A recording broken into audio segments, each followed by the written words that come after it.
hari yang direfleksikan. Jadi kehidupan rohani itu bukan sesuatu adopsi dari luar, bukan.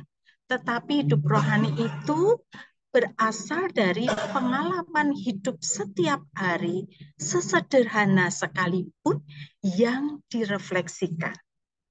Maka unsur memperhatikan, unsur menyadari, dan mendalami segala peristiwa yang kita alami setiap hari sangat bermanfaat bagi perkembangan hidup rohani. Kedalaman hidup rohani bisa dibangun melalui kemampuan Anda dan saya untuk memperhatikan, untuk menyadari, untuk mendalami setiap peristiwa yang kita alami setiap hari.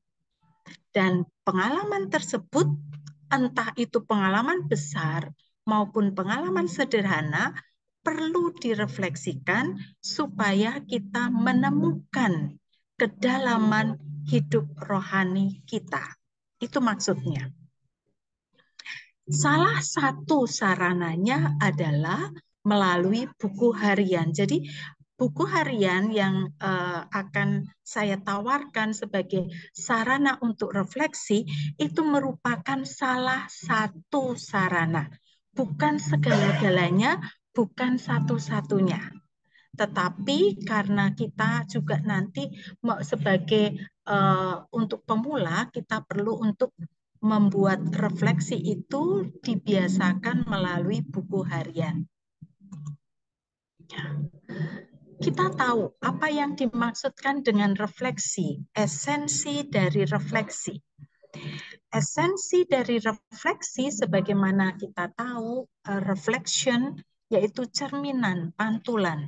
Jadi apa yang kita tulis melalui nanti sarananya adalah, salah satu sarana yang saya pakai adalah buku harian, adalah apa yang kita tuliskan itu akan memantulkan sesuatu baik kepada diri sendiri maupun kepada orang lain. Sebagaimana refleksi itu artinya bercermin, kalau Anda dan saya kita bercermin, kalau wajah kita bersatu atau nempel dengan cermin, maka kita tidak bisa melihat apapun, meskipun cermin ada di hadapan kita. Pada saat kita mengambil jarak satu jengkal jari, itu pun kita hanya bisa melihat bagian kecil dari diri kita yang bisa kita lihat dari cermin. Semakin kita mundur, semakin kita mengambil jarak, mengambil space, kita akan bisa melihat keseluruhan diri kita. Demikian juga dengan refleksi. Dibutuhkan jarak, dibutuhkan space, dibutuhkan waktu untuk hening, yang dimaksudkan dengan jarak dalam kerangka refleksi adalah mengambil waktu untuk hening, mengambil waktu untuk tenang, mengambil waktu untuk mengunyah-ngunyah, melihat kembali, menyadari kembali apa yang telah kita alami.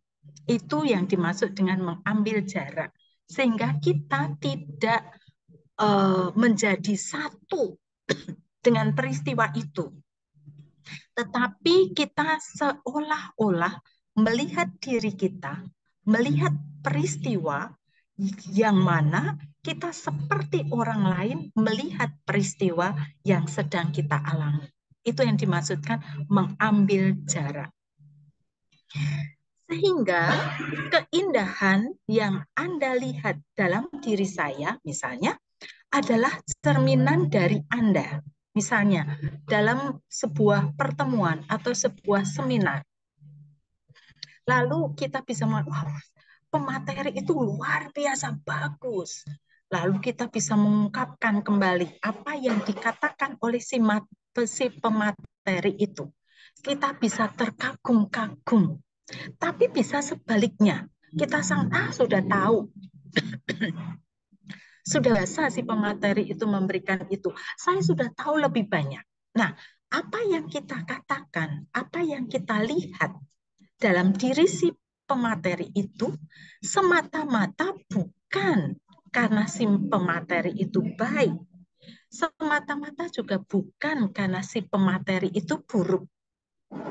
Tetapi apa yang saya katakan, apa yang saya lihat dalam diri si pemateri itu merupakan cerminan, merupakan proyeksi dari diriku sendiri. Jadi bukan semata-mata si pematerinya bagus atau semata-mata si pematerinya itu buruk, bukan. Tetapi justru saya yang melihat si pemateri itu, yang saya proyeksikan di dalam diri saya memproyeksikan apa yang ada di dalam diri saya kepada si materi itu. Itu yang dimaksudkan dengan refleksi. Menulis refleksi itu sebenarnya seperti menulis diary, ya, tentang apa yang kita lihat dan kita rasakan dalam waktu kurun tertentu. Kadang-kadang saya mendengar sulit ya membuat refleksi itu. Ya. Mengapa pandangannya begitu? Mungkin ini baru kemungkinan dari pengalaman saya, kemungkinan karena kita belum tahu persis apa yang dimaksudkan dengan refleksi, maka terkesan sulit, ribet ya, apalagi kalau sudah harus menulis. Refleksi adalah saya masa kini yang melihat masa lalu untuk menjadi lebih baik di masa datang. Jadi, tujuan refleksi adalah melihat diri saya sekarang ini dengan melihat masa lalu saya supaya saya lebih baik ke depannya. Ya. Jadi, refleksi bukan dimaksudkan untuk meratapi masa lalu, ya, atau mengenang keindahan-keindahan masa lalu. Bukan untuk berhenti di masa lalu, bukan. Tetapi melihat saya dengan belajar melihat masa lalu supaya ke depannya itu lebih baik lagi. Orientasi selalu ke depan, tetapi titik tolaknya pada saat sekarang, dan saat sekarangku ini tidak bisa dilepas dari masa lalu. Sehingga masa lalu kita lihat kembali dalam konteks sekarang supaya saya bisa menyiapkan masa depan. Maka salah satu sarananya adalah buku harian, supaya dengan buku harian itu kita lebih mengenal diri kita. Saya lebih menyadari siapa saya. Ya. Refleksi bisa membuat kita jadi jauh lebih mengerti tentang diri kita dan orang lain. Pertama-tama, refleksi adalah menghantar Anda dan saya untuk mengerti diriku sendiri dahulu. Dengan mengerti diriku sendiri, aku akan lebih mudah mengerti orang lain. Ya. Sehingga pada akhirnya kita bisa bersyukur memiliki hidup yang dikaruniakan ini, lengkap dengan segala kekurangan maupun kelebihannya. Seperti pada awalnya, kebanyakan orang sepertinya ribet dan susah untuk berefleksi itu. Apalagi kalau diminta dituliskan dalam bentuk kalimat. Ini yang biasanya menjadi kendala. Kendala saya pun juga demikian. Kendala untuk refleksi, karena rasanya ngapain sih ribet-ribet segala. Tetapi sebagai pemula untuk melatih supaya kita memiliki skill, keterampilan untuk refleksi, dibantu lewat buku harian. Bukan satu-satunya, ini hanya yang saya tawarkan berdasarkan pengalaman saya. Refleksi adalah bercermin. Maaf. Yang ternyata berkurang atau bertambah dalam diriku, atau bahkan menyadari sesuatu yang sebelumnya tidak terlalu kita pedulikan. Jadi, dengan sekarang ini zaman yang semakin cepat, bahkan pekerjaan atau dalam satu waktu, semakin orang canggih, semakin orang bisa merangkap bekerja dalam satu waktu dengan 2 atau 3 pekerjaan. Dan itu kita anggap luar biasa. Justru dalam refleksi tidak seperti itu. Tekanan refleksi adalah lebih menyadari sesuatu yang ada dalam diriku, tetapi kurang aku pedulikan. Dengan menyadari itu, aku akan semakin peka apa yang berkurang, apa yang bertambah. Dan itu butuh waktu. Itu butuh kita mengalokasikan waktu untuk mengambil jarak dari diri kita, dari peristiwa yang sedang kita alami. Misalnya, contoh sederhana, bentuk hidung kita, ya, entah hidung kita itu bengkok atau mancung ke dalam seperti saya, atau ada tai lalat kecil yang nyaris tidak terlihat, ya. Kita mencoba untuk menyadari itu. Setelah kita menyadari, ya, entah mempunyai hidung yang unik, lalu muncul dalam diri kita, dalam kesadaran itu, apa yang bisa aku lakukan setelah menyadari itu. Misalnya, oh iya ya, hidungku bengkok. Oh iya ya, hidungku mancung ke dalam. Oh iya ya, dalam di dekat hidungku ada tai lalat khas yang menunjukkan itu aku. Ya. Lalu apa yang bisa aku lakukan dengan hidungku yang modelnya seperti ini? Kemudian kita bisa berpikir, oh mungkin ini yang menyebabkan aku sinusitis. Model bentuk hidungku seperti ini yang membuat aku sinusitis. Ini menambah langkah berikutnya bahwa setelah aku sadar bentuk hidungku, lalu aku menyadari, oh ini penyebab aku sakit. Ya. Lalu kita juga dengan refleksi kita harus apa dengan bentuk hidungku ini? Apakah aku biarkan saja atau menerima kenyataan karena secara genetik berasal dari keluarga bentuk hidungku ini, ayahku memang seperti ini, ibuku seperti ini, atau ya mungkin yang memiliki hidung mancung sangat bangga, ya. Tetapi juga perlu direfleksikan kebanggaan itu. Ya. Poin yang ketiga, bagaimanakah reaksi kita setelah melihat kondisi hidungku yang aku lihat di cermin? Bagaimana selanjutnya kita dan Anda dan saya bertindak adalah langkah-langkah selanjutnya dalam refleksi. Jadi, poin yang pertama dengan refleksi, sadar. Dengan melihat keberadaanku, aku sadar. Entah hidungku, entah wajahku, entah apa saja. Setelah sadar, lalu apa yang harus aku lakukan? Ya, mengapa terjadi seperti ini? Ya, baru berikutnya langkah ketiga, bagaimana saya harus bertindak? Itulah refleksi. Petunjuk praktis refleksi yang saya sekedar sharing saja. Sebelum menulis diary, ya, sebaiknya bagi pemula menutup mata dulu, mengatur pernafasan, intinya mengambil jarak, kemudian tenang dan fokus.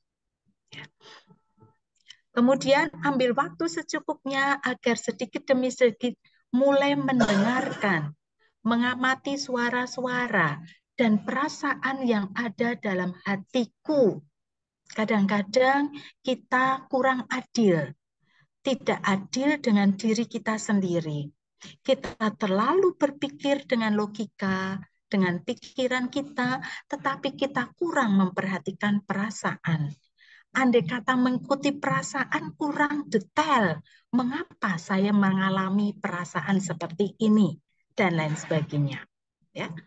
Kemudian setelah kita mendengarkan suara-suara di sekitar kita, ini sebagai sarana untuk hening saja.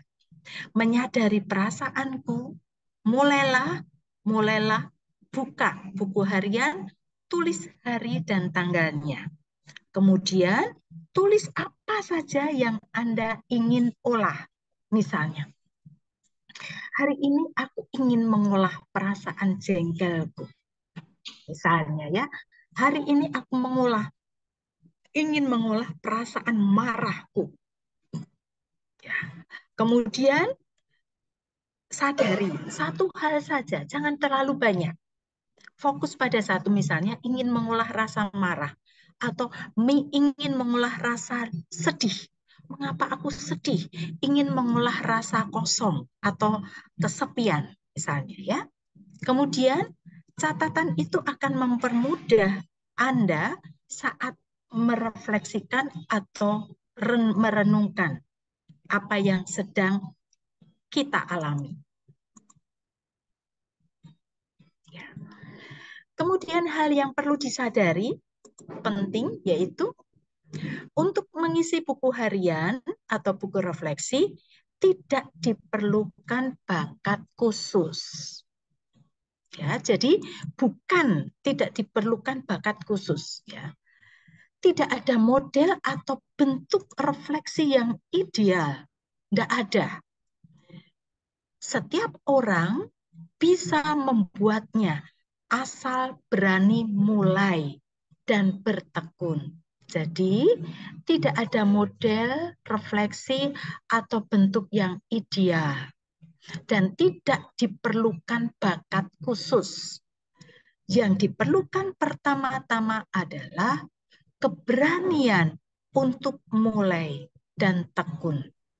Lama-kelamaan kita pasti akan menemukan cara refleksi dan pengisian buku harian yang paling cocok dan bermanfaat untuk diriku.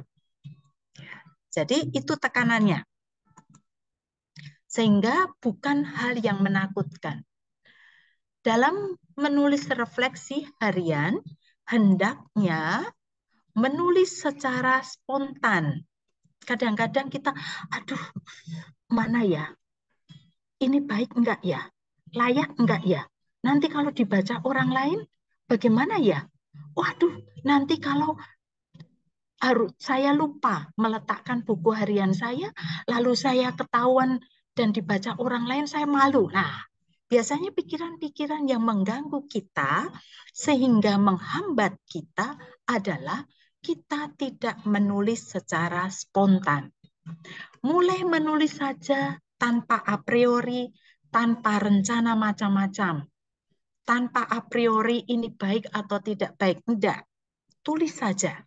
Ya. Tulis apa yang muncul tanpa koreksi, biarkan kata-kata mengalir begitu saja. Percayalah pada intuisi, percaya pada gerakan hati Anda. Ya. Jauhi perfeksionis soal bahasa. Ini kendala besar. Kendala besar biasanya adalah, aduh bingung, dihapus lagi, di-delete lagi. Karena apa? Bahasanya kurang baik dan lain sebagainya. Ini kendalanya. Perfeksionis soal bahasa. Ekspresikan diri apa adanya. Maka buku harian akan menjadi sarana untuk menemukan diri sendiri. Kalau seperti ini, menulis secara spontan. Tapi kalau buku harian tidak menggunakan kriteria ini, maka buku harian menjadi indah, tetapi bukan sarana menemukan diri sendiri. Bukan menjadi sarana untuk refleksi, mengenal diri. Maka memang perlu pada saat kita akan menulis buku harian itu, kita mulai sadar, motivasi apa saya menulis ini. Karena bisa jadi buku hariannya cantik sekali, bahasanya bagus sekali, tetapi tidak otentik. Bisa. Dan itu bukan refleksi. Yang kedua, menulis secara jujur dan terbuka. Maka buku harian menjadi sahabat kalau kita menulisnya terbuka. Ya, kadang-kadang ada yang, aduh, saya mempunyai buku harian 2. Satu yang saya serahkan kepada pembimbing, satu yang sungguh-sungguh menjadi sahabat saya. Nah, itu kadang-kadang ya itu tanda bahwa saya belum percaya pada pembimbing. Sehingga saya mengungkapkannya yang bagus-bagus saja. Sedangkan yang sesungguhnya saya tulis dalam buku harian yang lain. Ada berbagai macam motivasi dalam menulis buku harian. Maka memang perlu sadar diawali motivasi apa saya menulis buku harian ini. Apakah ini sebagai sarana untuk saya mengenal diri saya, sarana jujur-jujuran, refleksi diri saya, atau supaya dilihat orang. Ya. Menulis dengan terus terang tanpa topeng, mencatat seperti apa adanya yang dialami, menulis apa yang dirindukan, menulis semua perasaan, entah perasaan takut, senang, benci, marah, dan lain sebagainya. Menulis tanpa sensor, menulis tanpa kritik. Kadang-kadang ada inner kritik dalam diri kita, sehingga inner kritik itu menjadikan Anda dan saya kurang bisa menulis, mengungkapkan secara terbuka. Juga kadang-kadang ada, aduh nanti dinilai apa ya kalau saya menulis begini, dan lain sebagainya, dan lain sebagainya.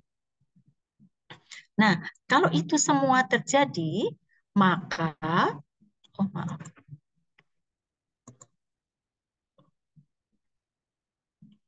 ya, kalau ini semua terjadi, maka akan menghambat refleksi kita. Yang keempat, sebagai latihan saja. Ini bukan patokan yang harus demikian. Ini yang biasa saya sarankan adalah minimal 10 baris per hari. Hanya untuk memaksa, memotivasi saya untuk, oh ya, saya menulis minimal 10 baris per hari. Catatlah sekurang-kurangnya 10 baris setiap hari tentang pengalaman-pengalaman Anda hari ini dan bagaimana Anda telah mencoba menanggapinya. Misalnya, ya, hal-hal yang hari ini menyentuh dan menggugah hati saya. Tulis itu. Atau hal-hal yang meneguhkan, menantang, memberi harapan, menguatkan, melegakan, atau menggelisahkan, membesarkan, atau mengganggu hati Anda. Bukan semuanya ditulis, enggak. Tapi sahabat-sahabat bisa memilih mana yang ingin saya tulis, mana yang dominan, yang mau saya olah pada hari ini. Apakah yang menyentuh, menggugah hatiku, apakah yang menantang, atau memberi harapan, menguatkan, melegakan, atau apa saja. Tapi jangan segala-galanya. Jangan orientasinya pada banyaknya, tetapi orientasi pada kedalaman, bukan banyaknya yang kita refleksikan, tetapi kedalaman refleksi kita. Ya.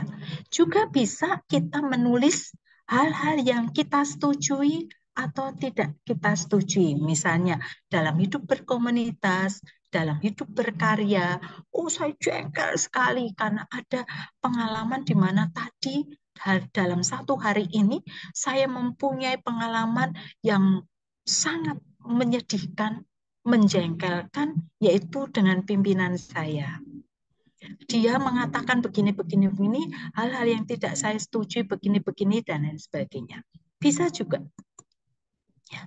Pengalaman-pengalaman yang meneguhkan panggilan sebagai Dominikan awam. Karena supaya kita konteksnya semakin yakin. Ini panggilan enggak? Ataukah ini ambisi saya sebagai Dominikan awam? Ya, supaya kita makin meyakinkan komitmenku sebagai Dominikan awam. Ini perlu direfleksikan setiap kali. Juga kita bisa menulis hal-hal yang memberi inspirasi, membuka wawasan, memberi pandangan baru, dan lain sebagainya. Jadi tidak ada alasan untuk tidak menulis, terlalu banyak ya yang perlu kita tulis. Maka tidak usah banyak-banyak, tetapi sedikit tapi mendalam. Itu yang penting, yang saya sarankan.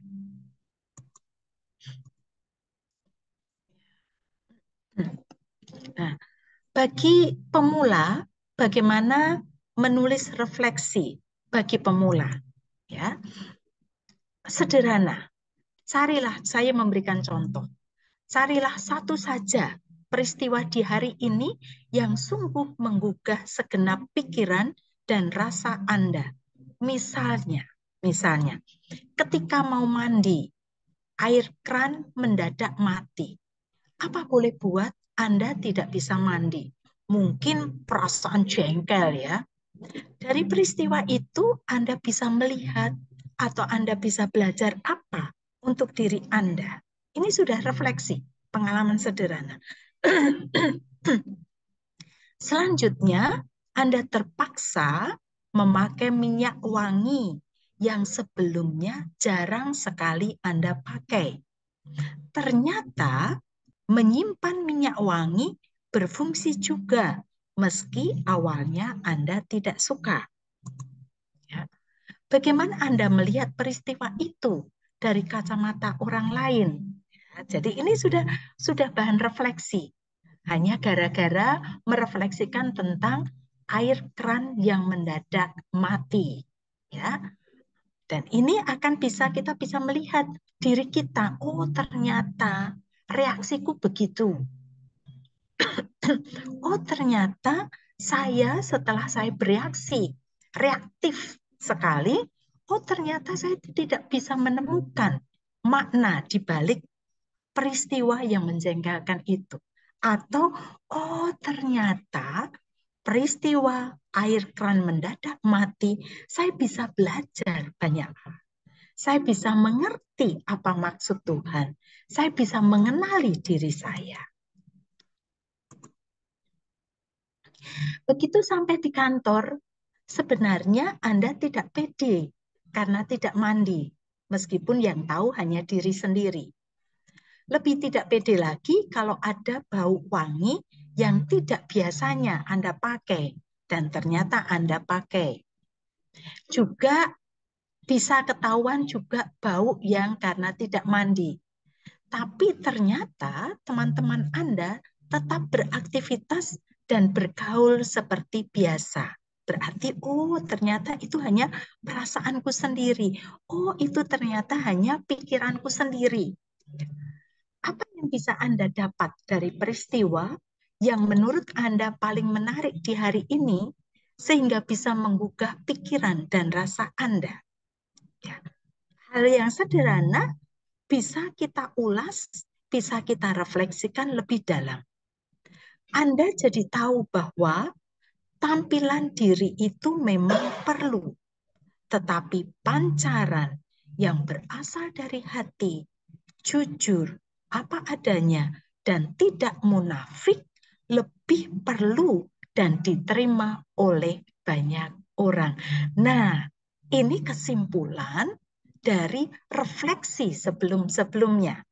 Dari pengalaman mati kran, kemudian ternyata Anda memakai minyak wangi, dan kemudian Anda tidak pede di kantor, dan ternyata teman-teman tidak peduli dengan itu semua.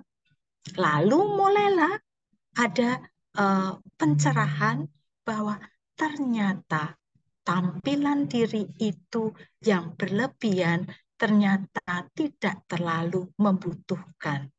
Yang lebih dibutuhkan adalah pancaran dari hati yang jujur apa adanya dan tidak munafik.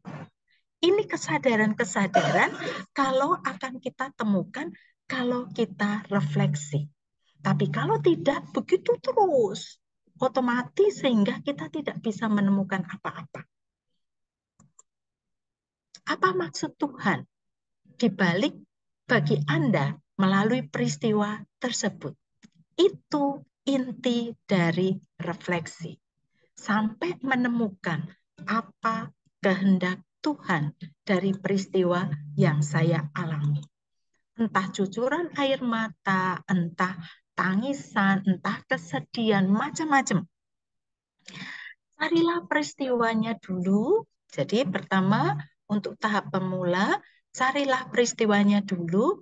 Tidak usah banyak-banyak, cukup satu saja. Ya. Kemudian, tulis semua dengan baik dan jelas tanpa harus dibebani secara sesuai dengan EYD atau tidak. Yang penting sebisa mungkin urutkan dulu semua kejadian seperti contoh di atas. Baru ambil apa yang Anda dapat dari peristiwa tadi. Ya, urutkan peristiwanya. Ya. Baca ulang lagi untuk memastikan huruf atau kalimat yang belum pas. Kalau refleksi ini juga untuk orang lain, ya, pastikan kalimat dan pesan yang hendak Anda sampaikan adalah kalimat dan pesan yang jelas, sehingga orang lain tidak perlu menebak-nebak. Kalau ini untuk orang lain, ya. Untuk orang lain memang kita perlu melihat supaya orang lain tidak menebak-nebak sehingga tebakan orang lain itu merangsang orang lain menebak secara salah. Sebisa mungkin tidak perlu ada kalimat seolah menggurui, sebab refleksi sifatnya tentang berbagi, bukan narasumber. Ya, refleksi bukan narasumber, tetapi berbagi. Tidak ada paksaan untuk diikuti, tapi semoga bisa menjadi renungan pribadi. Ya, tradere, ya, kita bertradere, kita mewartakan. Yang kita wartakan adalah hasil-hasil buah-buah refleksi kita. Yang tentunya refleksi itu tentunya buah dari berkaitan erat dengan kontemplasi. Refleksi juga bukan sekedar untuk membandingkan dari A menjadi B. Refleksi adalah untuk bisa lebih mengerti kenapa dan harus apa dan apa yang Tuhan kendaki melalui peristiwa tersebut. Jadi dari refleksi itu bukan dimaksudkan untuk membandingkan. Oh, saya lebih baik dari yang lain atau saya lebih buruk dari yang lain. Bukan untuk itu. Tetapi lebih pada kenapa, mengapa, mengapa harus begini, ya. Lalu apa maksud Tuhan? Ya, bukan untuk membandingkan. Meditasi dan doa sebagai doa Yesus sebagai role model. Ya, jadi apakah ada sesuatu yang Anda alami waktu meditasi atau doa yang mau diuraikan lebih lanjut? Misalnya, ya, suatu pengalaman yang telah memberi terang atau pengertian baru atau intuisi yang muncul. Jadi dalam doa pun kita perlu bisa merefleksikan, ya. Role modelnya adalah Yesus. Pengalaman konsolasi. Kalau dalam doa kadang-kadang kita mengalami tiba-tiba ada hiburan rohani. Ya, tiba-tiba aku senang sekali dalam doa itu, nggak ngerti. Ya, itu adalah pengalaman konsolasi tanpa sebab. Atau juga desolasi, kekeringan, tiba-tiba sedih, nggak tahu mengapa, tiba-tiba sedih. Ya, itu perlu direfleksikan. Ya, tapi ada yang tanpa sebab, ada yang pakai sebab. Dengan refleksi kita akan bisa tahu, oh, saya bahagia secara mendapat hiburan rohani. Ini hiburan rohani dengan sebab. Oh, saya disolasi, saya kekeringan rohani karena saya mengalami kesepian misalnya. Atau apa, bisa. Ya. Juga kita bisa menggunakan kitab suci atau falsafah hidup. Catatlah semua pikiran, gagasan, atau kutipan yang mempunyai arti untuk hidup Anda pada saat ini. Jadi, perlu kita juga dalam refleksi itu perlu menuliskan juga untuk mungkin ada kata-kata kitab suci yang menyentuh atau falsafah hidup. Ya, catat semua pikiran, gagasan, atau kutipan dalam kitab suci yang bermakna bagi Anda. Itu juga bagus untuk dimasukkan dalam buku harian. Ya.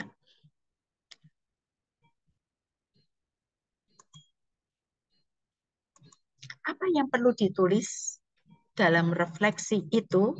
Ya, mengapa refleksi perlu ditulis?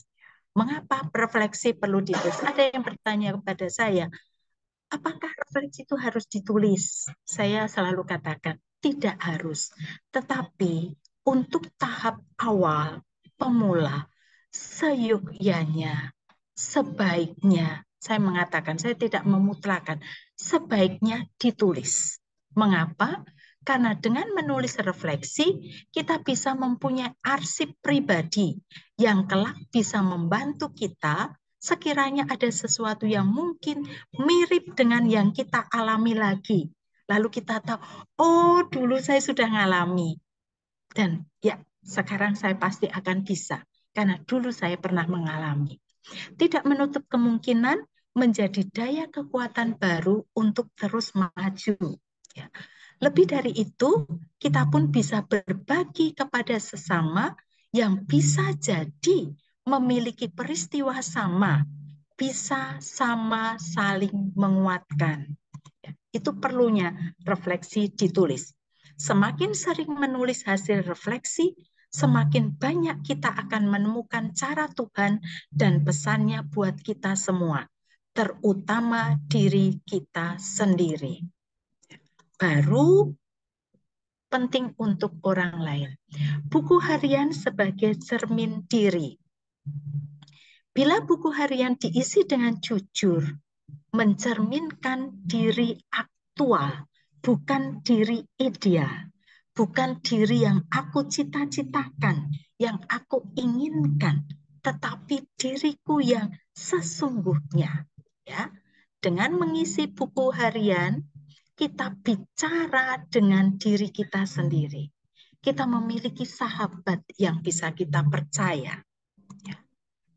Bicara dengan Tuhan yang hadir di lubuk hati kita, yang kita tuliskan, dapat memberi arti pada segala hal yang kita alami, kita pikirkan, kita rasakan, kita cita-citakan, dapat menemukan pola dan arah hidup dari kisah peziarah hidup kita. Jadi, kalau kita mempunyai buku harian di tahap awal, ya, kita bisa melihat sejauh mana saya bertumbuh, berkembang, sejauh mana saya mandek, stagnan dalam perkembangan hidup rohani saya, dalam perkembangan emosi saya. Kita bisa melihat itu, kita bisa membaca itu. Sungguh mengasihkan, ya. Tapi memang perlu disimpan baik-baik. Dapat membangun kisah hidup sehari-hari menjadi kisah perjalanan hidup rohani, menjadi sejarah keselamatan. Terima kasih, selesai. Itu saja sahabat-sahabat Dominikan yang bisa saya bagikan, bukan menggurui, tetapi saya membagikan apa yang saya alami. Saya kembalikan kepada Pak Theo atau pada Bu Ratna. Silahkan.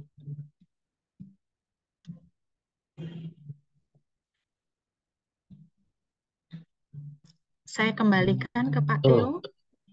terima kasih. Terima Sama-sama. kasih teman-teman semua.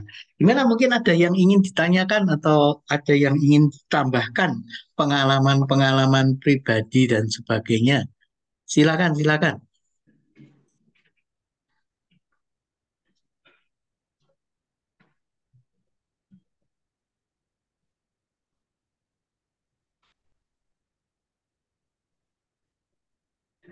Bu, itunya belum ditutup, suster.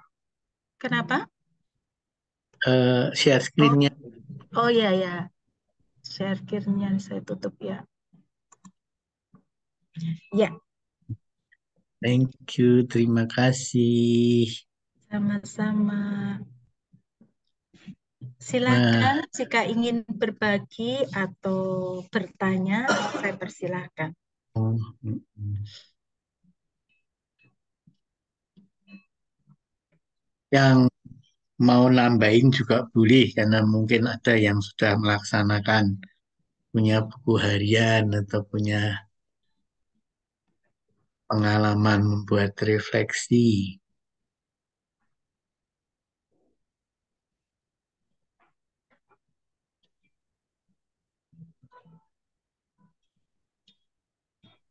Suster, selamat malam. Selamat malam. Saya Pak Kris, Suster. Pak Kris, silakan Pak Kris. Suster, saya hanya ingin konfirmasi saja apakah pengalaman saya membuat refleksi ini eh, benar atau tidak gitu ya. Jadi Ya. kalau saya membuat, eh, terutama kalau saya bicara mengenai merenungkan sabda gitu ya, lalu saya mencoba untuk menemukan makna, itu kerap kali saya dibawa kepada pengalaman masa lalu. Ya, pengalaman masa lalu itu baik yang menyakitkan maupun yang menyenangkan. Dan itu kemudian mempengaruhi bagaimana saya eh, menanggapi apa yang saya renungkan pada hari itu, Suster. Apakah ini suatu hal yang biasa atau tidak biasa gitu, Suster? Makasih. Eh, baik Pak, kalau menurut saya itu justru terbalik. Pengalaman masa lalu atau pengalaman yang saya alami, yang kita alami, itu sebetulnya justru perlu diterangi dari kitab suci. Bukan saya membaca kitab suci, kemudian saya teringat masa lalu, ya. Tapi justru apa yang saya alami, pengalaman-pengalamanku itu kita lihat dalam konteks dalam terang kitab suci. Jadi tekanannya pada acuannya pada kitab sucinya. Maaf, apakah saya salah menangkap yang Bapak katakan tadi sehingga saya terkesan saya kok Bapak terbalik ya. Maksud Maaf, saya begini, boleh Suster. Jadi boleh pengalaman-pengalaman diulangi ya. masa lalu itu Mm-mm. kemudian mendapatkan apa ya, semacam ada perspektif baru untuk menanggapi pengalaman yang dulu saya alami gitu, Suster. Ya, kalau itu betul, Pak. Jadi, pengalaman masa lalu dengan membaca kitab suci, dalam terang kitab suci, ayat-ayat kitab suci, saya bisa melihat pengalaman masa lalu lebih positif. Ya, pasti ya, lebih positif. Kalau dengan membaca kitab suci, kita bisa melihat pengalaman masa lalu lebih positif. Sehingga untuk masa depan kita lebih antusias karena pandangan kita positif. Meskipun pengalaman masa lalu saat pengalaman itu terjadi mungkin negatif. Tapi setelah saat ini saya membaca kitab suci dan saya teringat pengalaman masa lalu dan ternyata pengalaman masa lalu itu saya lihat dengan kacamata lain karena saya sudah diterangi oleh kitab suci sekarang yang baru saja saya baca dan itu berarti benar, Pak. Halo? Artinya tidak harus apa namanya pengalaman-pengalaman masa kini yang menjadi bahan refleksi, suster ya. Jadi bisa saja kita kembali ke masa lalu, tetapi Mm-mm, dengan cara pandang baru atau cara mm-mm. menanggapi apa yang dulu saya rasakan bisa menjadi berbeda gitu. Iya, jadi tidak harus pengalaman yang saat ini. Eh, Maaf Pak, pengalaman saat ini yang direfleksikan pun juga bukan pas saat ini loh Pak. Misalnya, eh, tadi saya jam 7 pagi, saya mandi misalnya, jam 7 pagi mandi. Saya refleksinya sekarang, jam 8 malam. Ya, itu yang 7 pagi itu sudah masa lalu Pak. Iya, iya, betul sih. Ya, ya. Jadi Iya, ya, betul sih. refleksi itu nggak ada masa sekarang. Refleksi itu selalu melihat masa lalu. Hanya masa lalunya itu berapa detik yang lalu, berapa menit yang lalu, berapa hari yang lalu, berapa bulan yang lalu. Itu masalahnya. Yang membedakan itu. Tapi selalu yang direfleksikan pasti masa lalu. Oke, makasih suster, makasih Ya banyak. Pak, ya sama-sama. Silahkan. Mau Ya, tanya. Suster, saya makasih mau Pak tanya. Kris. Ada lagi yang lain? Saya mau tanya, Suster. Ya, silahkan. Saya Daniel. Ya. Jadi kalau kita merefleksikan suatu masalah gitu, bisa bersambung ya, Suster ya. Misalnya hari ini belum ketemu solusinya, belum ketemu gimananya, bisa disambung jari berikutnya, direfleksikan lagi gitu. Iya, iya. Semakin kita ambil jarak, semakin bisa melihat dari berbagai macam sudut pandang.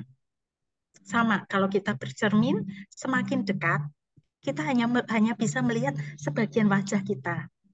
Kita mundur lagi agak jauh, kita mungkin bisa melihat dari kepala sampai dada. Mundur lagi, kita bisa melihat dari kepala sampai kaki.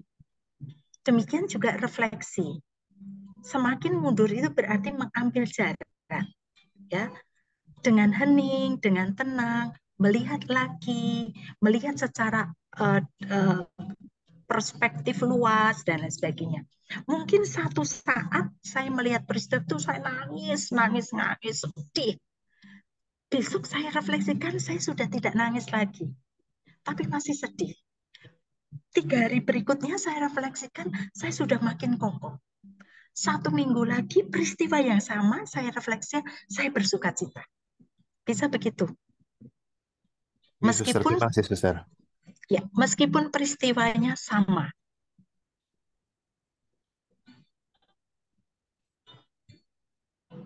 Apalagi bukan hanya soal waktunya yang berbeda, diulang lagi berkelanjutan, tetapi juga kita bisa mengisi dengan entah baca kitab suci, entah kita membaca hal-hal yang spiritual, lalu dicerai.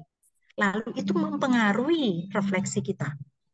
Melihat peristiwa itu dari sudut pandang yang makin luas, dari sudut pandang yang rohani, itu menjadikan kita makin menemukan kedalaman dalam refleksi. Maka tidak bisa cepat-cepat, dalam arti tidak bisa ya orang yang reaktif itu sadek saknyet ya, itu tidak bisa. Itu perlu waktu untuk mengolahnya, untuk mengalokasikan waktu sehingga kita bisa melihat masa lalu ya dalam perspektif iman, dalam perspektif kitab suci, dalam perspektif filosofi atau apa saja, falsafah hidup atau apa saja, lalu kita bisa menemukan makna yang lebih memberikan semangat hidup untuk kita untuk masa depan. Terima kasih, Suster. Iya, sama-sama Daniel. Suster boleh bertanya? Silakan. Iya, Ini Mbak Dini. iya, ya suster. Tadi kan dikatakan refleksi tidak boleh bersifat menggurui gitu ya suster ya. Kalau yang kitab suci misalnya diterangi tadi yang diomongkan pertama oleh Pak Kris, diterangi oleh pengalaman akan memberi perspektif baru ya. Perspektif bisa iman, filosofi dan lain-lain. Kan akan menjadi suatu makna, gitu ya, Suster ya. Ya. Menjadi suatu makna nanti kita akan misalnya terkandung unsur pewartaan kita. Nanti kan kita jadi bilang, jadi kita sebaiknya jangan gini, jangan begitu, jangan dan menurut kitab suci seperti ini gitu. Apakah itu tidak bersifat menggurui, Suster? Oke. Kalau jangan ini, jangan itu bukan bahasa refleksi. Oh gitu. Itu bukan Soalnya bahasa refleksi ya ya. kadang kita baca refleksi gitu ya. Ya. Kan suka baca refleksi gitu ya, Suster. Baca refleksi orang lain gitu. Ya banyak juga ada sifat jangan ini, jangan begitu, jangan gitu. Enggak, saya sih bukan menilai orang lain gitu, tapi mau mendapat ini pencerahan dari Suster, bagaimana refleksi yang tidak bersifat menggurui begitu, Suster. Ya, bahasa negasi yang tidak sebaiknya, seyogyanya tidak digunakan dalam bahasa refleksi. Gitu ya, Suster. Ya, diusahakan. Dihindari bahasa-bahasa seperti itu. Jadi sifatnya kayak mana ya, Suster? Theos gitu ya, Ya, menghadirkan Tuhan tapi tidak bersifat menggurui gitu ya, Suster. ya. Jadi bukan apa ya? Bukan ini tidak boleh begini, ini tidak boleh begini, bukan. Tapi pengalaman saya, gitu, harus begitu. Itu refleksi. Yang saya alami begini. Itu bukan menggurui, ya. Tapi kalau sudah jangan begitu, tidak boleh, itu sudah bahasa menggurui memang. Tapi kalau menggunakan pengalaman saya begini. Ya. Lebih menggunakan kata-kata yang menghindari kata negasi, kata yang tidak. Terima kasih, Suster, lebih paham. Sama-sama. Selamat malam, Suster Selamat Dominika. malam. Pak Theo. Selamat Halo Pak malam. Paul. Saya sangat senang dengar ini malam. Kebetulan pengalaman ini, Suster. Mengenai refleksi diri. Refleksi pengalaman saya. Jadi, kalau boleh saya berbagi, Suster, tadinya ya, saya itu agak sangat kurang mengenal diri saya. Kurang memahami kadang-kadang. Tapi semenjak bergabung di Dominika, itu saya banyak dapat sesuatu, terutama kalau ada pertemuan, terus kita bisa bincang-bincang, kita bisa pokoknya dalam pertemuan itu ya. Nah, di dalam pertemuan itu kan kita berbicara atau bercerita dengan teman-teman, ya kan, bahkan mungkin dengan suster. Nah, dari situ buat pribadi saya itu saya bisa melihat bahwa di dalam persaudaraan sebagai keluarga di Dominikan ternyata ada yang model begini, ada yang agak sedikit mungkin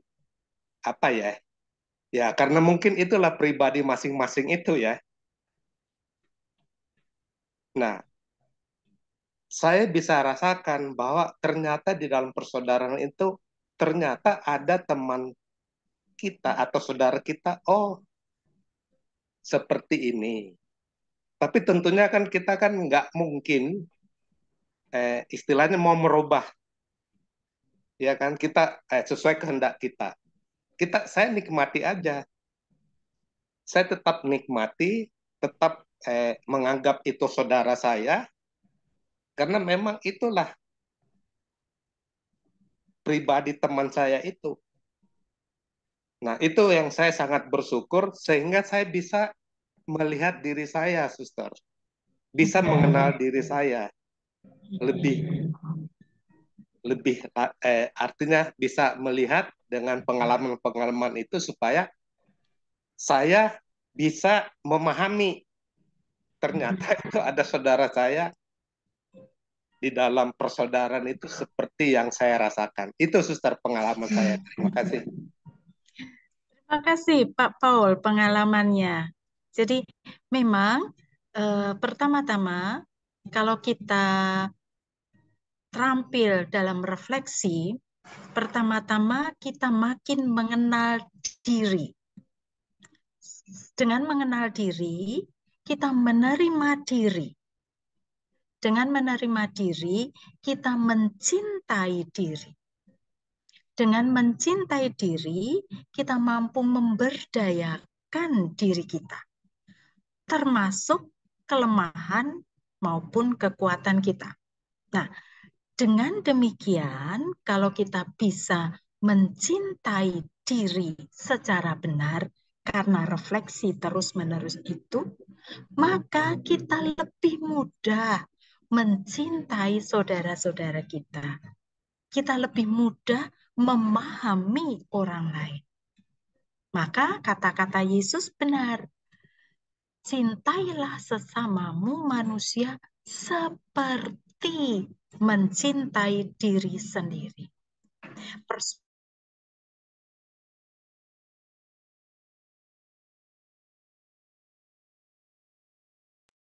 Bu, Nge-freeze ya, suster ya. terputus.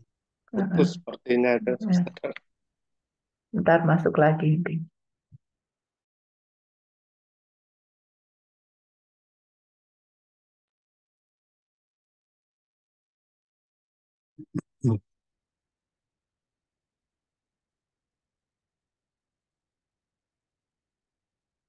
Ya, itulah pengalaman.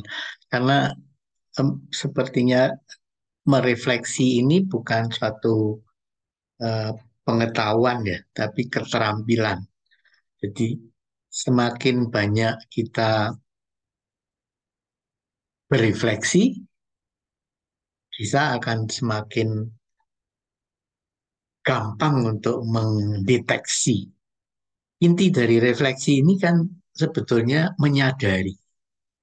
Kalau kita masuk ke dalam analisa atau menganalisa atau merunut mulai dengan kegiatan berpikir kita, itu sudah mulai lepas dari refleksi. Tapi kalau kita berefleksi, artinya kita menyadari, sekedar mengamati dan menyadari apa yang terjadi dan apa reaksi daripada diri kita, apa reaksi dari perasaan kita, apa reaksi dari pikiran kita. Karena adanya pengetahuan cara pola pikir atau pola perasaan kita, kita makin mengenal diri. Dan semakin kita mengenal diri, kita bisa makin menguasai diri kita. Mengerti diri untuk mencintai orang lain juga. Menerima orang lain dan bisa menyesuaikan diri, menempatkan diri dengan lebih baik. Itulah manfaatnya untuk brain. Kelihatannya sih sederhana ya, tapi memang kita nggak terlambat untuk mulai.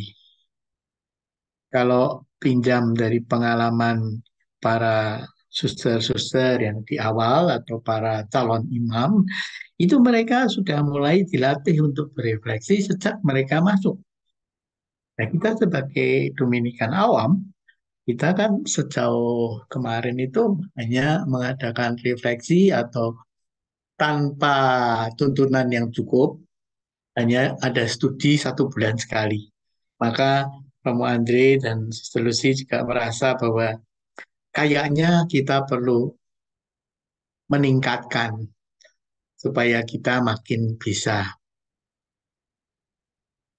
mengenal diri, menjadikan diri sebagai Dominikan yang sejati.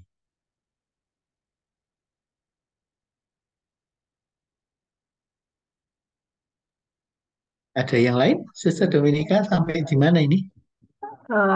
Belum jawab nih, susternya. Belum. Hilang dia. Iya, Pak Theo, iya Bu Rita. iya Bu Ratna. Oh iya, Suster Iya, Lucy mungkin mau bicara. silakan, silakan. Suster Lucy, silakan. Enggak, saya hanya menambah sedikit. Iya, Suster.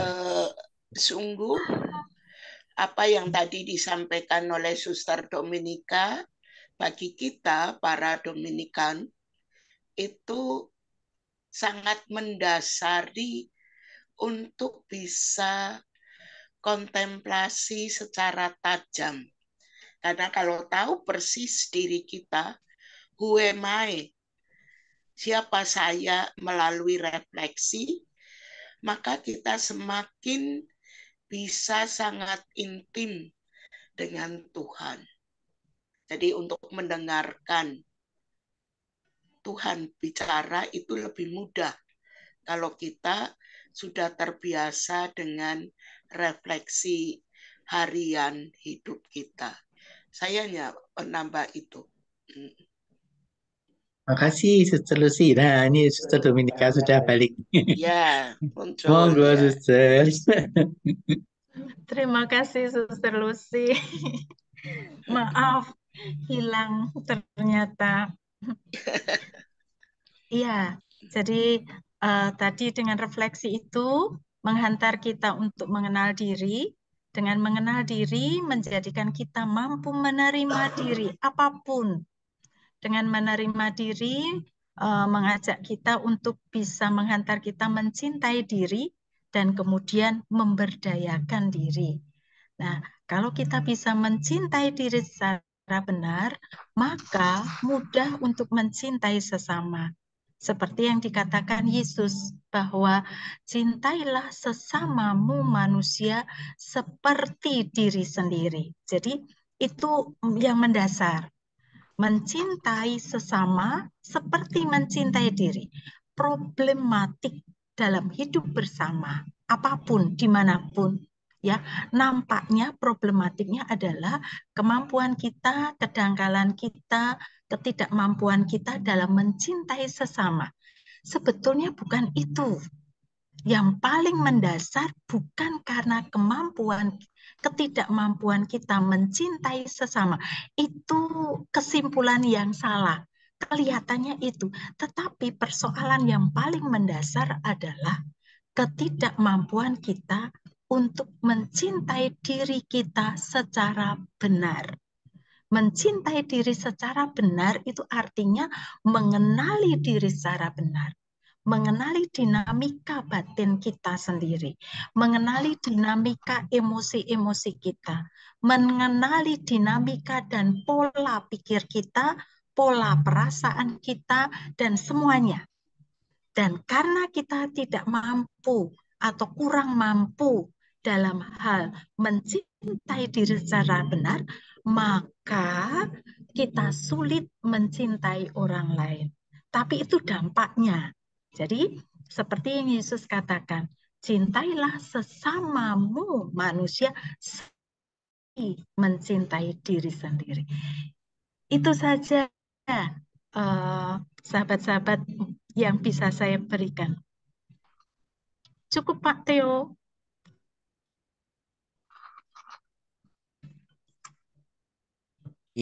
Membawa manfaat buat Blue NC semua. Tapi masih adakah yang ingin ditanyakan atau disampaikan? Selamat malam, Suster. Saya Bu Sarmi mau nanya. Ya, silakan. Oh, Bu Sarmi, silakan Bu Sarmi. Ya. Begini, Suster. Saya hampir setiap hari ikut membaca buku bacaan harian atau misa harian. Kadang saya tuh ambil benang emasnya gitu, Suster. Apakah itu sama aja refleksinya. Kadang saya habis itu ambil benang merahnya, saya kepengen begini, semoga Tuhan bisa memampukan kita berbuat baik gitu, Suster. Jadi benang merahnya itu apa sama refleksi buat saya sehari-hari. Hampir setiap hari saya bikin begitu, Suster. Jadi bacaan harian kadang saya ambil benang merahnya, kadang saya refleksikan bisa berbuat begitu atau gimana gitu loh, Suster. Itu sama enggak, Suster? Benang merah sama refleksi gitu. Terima kasih, Suster. Baik, Bu Sarmi.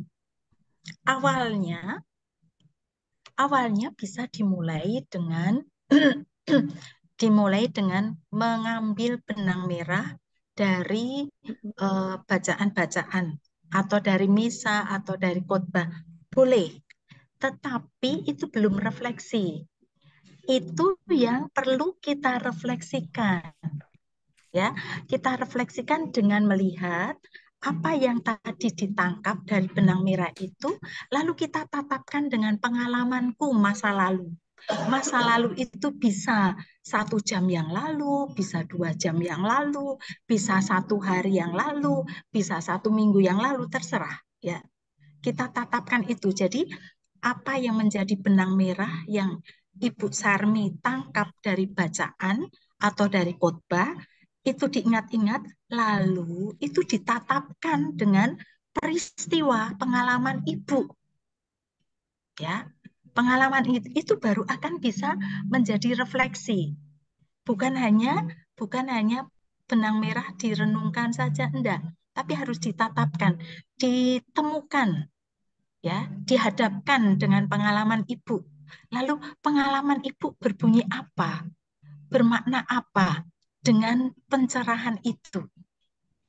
Pasti akan berbeda kalau Ibu tidak menangkap benang merah itu, tapi hanya mengingat pengalaman Ibu saja tanpa diterangi oleh benang merah yang Ibu tangkap itu. Misalnya, ya, jalan kemuritan Yesus kan, Yesus mengatakan bahwa jika ingin mengikut aku, yang pertama menyangkal diri, yang kedua memikul salib, lalu yang ketiga ikut aku. Itu sabda Tuhan, ya. Misalnya Ibu menangkap itu, oh ya, sabda Tuhan benang merahnya adalah sangkal diri, memikul salib, kemudian ikut Tuhan. Nah, lalu ditatapkan dari pengalaman Ibu. Oh, tadi pagi itu saya jengkel sekali karena saya pergi ke pasar dan ternyata saya ditipu oleh penjual daging ayam di pasar misalnya. Jengkel sekali itu, ya. Lalu saya marah-marah dengan si penjual itu dan jadi keributan. Akhirnya membawa malu. Nah, bagaimana refleksinya? Refleksinya adalah coba Ibu lihat, kenapa ya tadi pagi saat saya beli ayam, kenapa saya merasa ditipu? Kenapa orang itu menipu saya, bla bla bla bla. Lalu Ibu akan tanya, mengapa saya harus begitu? Apakah saya memang harus marah-marah seperti itu? Ya. Bukankah saya perlu untuk menyangkal diri saya? Tetap mengutarakan kebenaran, tapi tidak harus dengan marah-marah yang tidak proporsional, misalnya. Nah, itu jadi refleksi, Bu. Jadi mengingat teks kitab suci atau homili atau khotbah dari Romo, kemudian mengambil benang merahnya. Setelah itu benang merah itu harus ditatapkan dengan pengalaman harian Ibu. Terserah, pengalaman masa lalu pasti. Masa lalunya itu bisa 1 jam, 3 jam, 1 bulan, 1 tahun, 2 tahun, atau berapa. Begitu Bu Sarmi, semoga jelas. Baik, terima kasih Suster. Selamat malam. Selamat malam. Ya, udah hampir jam 9. Ini teman-teman dari Pontianak kok nggak ada suaranya nih? Mungkin ada yang ingin kesempatan terakhir.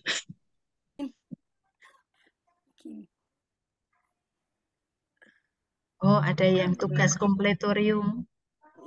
Oh, iya. Baik, sepertinya sudah makin paham. Tinggal dicoba ya, Suster ya. Iya, Dan berani nanti mencoba. kalau sudah mulai ditulis, mungkin setelah 3 bulan kita baca kembali tulisan yang awal, pasti mungkin bisa ketawa sendiri, bisa karena kita selalu maju untuk makin menjadi baik, menjadi optimal. Itu gunanya refleksi ya, Suster ya. Iya, betul. Iya. Ada niat baru, ada komitmen baru, ada semangat baru untuk memperbaiki diri dan menjadi lebih baik lagi seturut kehendak Kristus. Seperti tadi yang dikatakan, ditambahkan oleh Suster Lucy. Jadi kalau kita mengenal diri, menerima diri, mencintai diri, itu berarti saya menerima, mengenal, mencintai Tuhan yang ada dalam diri saya. Sebetulnya Amin. itu, intinya itu. Dan kita nantinya akan makin menyerupai Tuhan ya, Suster ya. Ya, ya. Amin. Amin. Ya, Bu Ratna, apakah ada sudah cukup sampai sekian? Saya rasa hari ini cukup ya. Nanti Mm-mm. biar masing-masing latihan Ya, dan diharapkan eh, makin hari makin bisa rajin berefleksi. terima kasih. Terima kasih sekali untuk Suster Dominika. Nanti semoga ini memberi pencerahan buat kita semua. Namun Bro Ensis kalau misalnya masih nanti 2 hari, 3 hari lagi ada yang bisa mau perlu ditanyakan, silakan menghubungi Suster atau menghubungi saya atau menghubungi Suster Lucy. Kita semua welcome dan terbuka. Nah, untuk mengakhiri ini supaya nanti kita bisa istirahat dengan baik dan lebih mengendapkan apa yang kita dapat hari ini. Nah, mohon Suster Lucy menutup dengan doa. Baik. Karena wifi saya juga tidak kuat, maka saya tidak buka video, tapi saya mengikuti dan sungguh saya melihat pribadi lepas pribadi sangat terpukau dengan apa yang disampaikan Suster Dominika. Maka mari kita endapkan dan kita syukuri. Dalam nama Bapa dan Putra dan Roh Kudus. Amin. Allah Tritunggal Maha Kudus, Bapa, Putra, dan Roh Kudus, puji dan syukur kami aturkan kehadirat-Mu, karena pada senja hari ini, sungguh-sungguh kami dibawa untuk mengenal diri sendiri melalui refleksi hidup harian, serta kami mensyukuri bahwa dengan tuntunan Suster Dominika menyadarkan kita semua bahwa untuk hening, refleksi, mencatat sesuatu yang sungguh jujur dan tulus menjadi pedoman hidup seorang Dominikan yang sejati. Berani mengenal diri dengan apa adanya. Yang lemah mohon dikuatkan, yang sudah baik mohon disempurnakan. Oleh karena itu, ya Bapa, utuslah Roh Kudus-Mu untuk mendampingi kami semua, sehingga malam ini menjadi malam yang hening, malam yang suci, malam yang dapat kami gunakan untuk refleksi, mensyukuri segala anugerah yang boleh kami terima dalam seluruh hari ini. Kami mohon rahmat dan berkat-berkat-Mu agar kami pribadi lepas pribadi senantiasa dalam lindungan kasih-Mu, namun juga di dalam keluarga kami masing-masing. Semoga tercipta suasana kasih yang memberikan kepada kami semua rahmat yang mendamaikan batin kami dengan Engkau ya Tuhan, sehingga kami dapat istirahat dengan baik. Pujian dan permohonan kami ini kami haturkan kehadirat-Mu dengan perantaraan Kristus Tuhan kami. Amin. Bapak Agung Santo Dominikus, doakanlah kami. Amin. Santo Santa pelindung kita masing-masing, Doakanlah kami. Dalam nama Bapa dan Putra dan Roh Kudus. Amin. Sekali lagi terima kasih Sister Dominika, juga Sister. Terima kasih Pak Theo. Saya juga refleksi lagi Sister Dominika. Semoga ini tambah. Terima kasih Sister. Terima kasih semuanya. Terima kasih. Sampai jumpa. Sampai jumpa ya. Terima kasih. Terima kasih Suster. Terima kasih semuanya.